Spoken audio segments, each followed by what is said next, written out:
Okay, तो यहां पर आज की जो स्पेशल कैंडल है वो है बियरिश एनगल्फिंग। Bearish engulfing. अब ये जो बियरिश एनगल्फिंग है ये कई तरीके की होती है, तो उसमें से मैं कुछ आपको थोड़ा सा बताऊंगा, ज्यादा नहीं, थोड़ा सा बताऊंगा क्योंकि बेसिक है, ज्यादा एडवांस लेवल पे नहीं बताऊंगा आपको मैं, सिंपल लेवल क्योंकि बेसिक वाला है। एडवांस में तो आपको एमएमसी के सीसीपी एमएमसी फेज 1 में बताऊंगा इसका एडवांस के बारे में, ठीक है। अब यहां पर बियरिश एनगल्फिंग तब बनती है जब एक ग्रीन कैंडल को रेड कैंडल के ग्रीन कैंडल के लो को रेड कैंडल क्लोज करके नीचे चली जाए, क्रॉस करके नीचे जाके क्लोजिंग दे दे, तब जाके एक बियरिश एनगल्फिंग बनती है, ठीक है, ऐसे करके। Got it? तो ये इसका क्या है, ये इसको क्रॉस कर रही है और तब जाके एक बियरिश एनगल्फिंग बना। ये सिंपल जो दुनिया कहती है मैं उस पर बात कर रहा हूं। अब ये 4 तरीके की होती है, वैसे तो ये बहुत तरीके की होती है लेकिन ये मैं आपको बताता हूँ किस हिसाब से। बेस्ड ऑन इट स्ट्रक्चर ये कई तरीके की होती है, ठीक है। ये मैं आपको अभी स्ट्रक्चरल एनालिसिस बता रहा हूँ बेरिश एनगल्फिंग का, ठीक है, कैसे काम करता है। स्ट्रक्चरल एनालिसिस,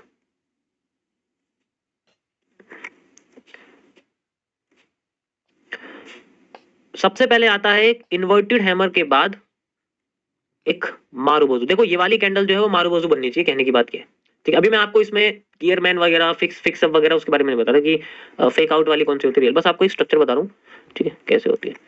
एक होती है हमारे पास हैमर वाली बेरिश एनगल्फिंग, ठीक है। एक होती है हमारे पास स्पिनिंग टॉप वाली बेरिश एनगल्फिंग, ठीक है।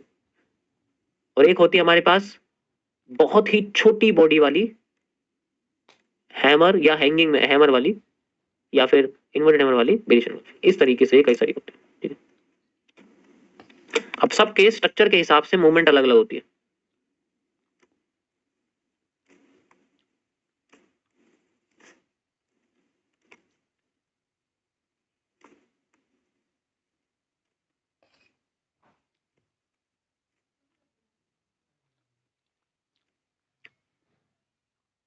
अगर यहां पर जो इन्वर्टेड हैमर जैसे कि आप देख रहे हैं यहाँ पर जो इन्वर्टेड हैमर है इसके साथ एक मारुबोजू ग्रीन कलर की मारुबोजू बन जाएगा, कैंडल बन जाए, तो ये one of the most powerful bearish engulfing होती है। यानी कि अगर हम लोग यहां से इधर की साइड जाएंगे तो बियरिश एनगल्फिंग पावरफुल होती चली जाती है,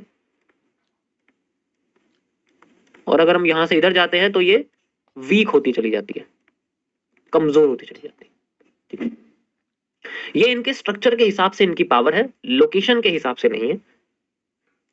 तो अगर यहां पर इनकी जो ऊपर की लाइन लंबी होगी तो इनके अंदर ऊपर से पड़ने वाला जो बियरिश प्रेशर है वो बहुत ही ज्यादा हाई होगा। यानी कि जो यहाँ पर बियरिश प्रेशर है आपका वो जितना ज्यादा होगा मार्केट में नीचे की साइड की मूवमेंट उतनी ज्यादा होगी,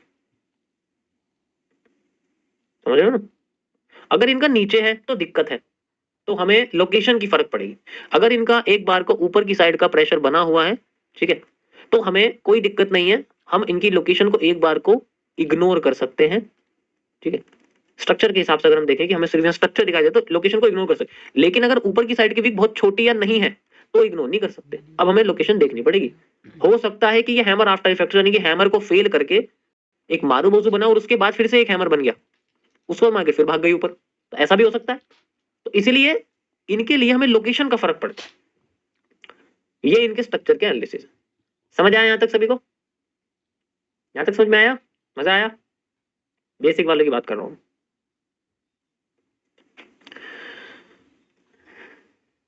ओके, अब इनके लोकेशन का फर्क बहुत पड़ता है। बियरिश एनगल्फिंग ये वो पैटर्न है जो आपको 90% मार्केट में एसएमसी की भाषा में सुपीरियर कैंडल्स दिखाई देंगी। यानी कि ये मार्केट के कैरेक्टर को चेंज करने वाली कैंडल होती हैं। दीज आर द कैरेक्टर्स इन्हें हम लोग करेक्टर कैंडल्स भी कहते हैं। ये करेक्टर कैंडल्स होती हैं। अगर एग्जांपल के लिए मैं आपको बताता हूँ करेक्टर कैंडल्स कैसे होती है। अगर मार्केट जिगजैग करके नीचे आ रही है, ठीक है, तो इनका कारण अगर बेरिश एंगल्फिंग है, ज्यादातर केसेस में आपको बेरिश एंगल्फिंग दिखेगी, तो ये इनका कैरेक्टर होती है, क्योंकि इससे मार्केट अपने आप को नीचे लेके आती है। अगर आप ध्यान से देखो, अगर इनका एक भी कैरेक्टर टूट जाए तो यहां पर बड़ी दिक्कत होती है।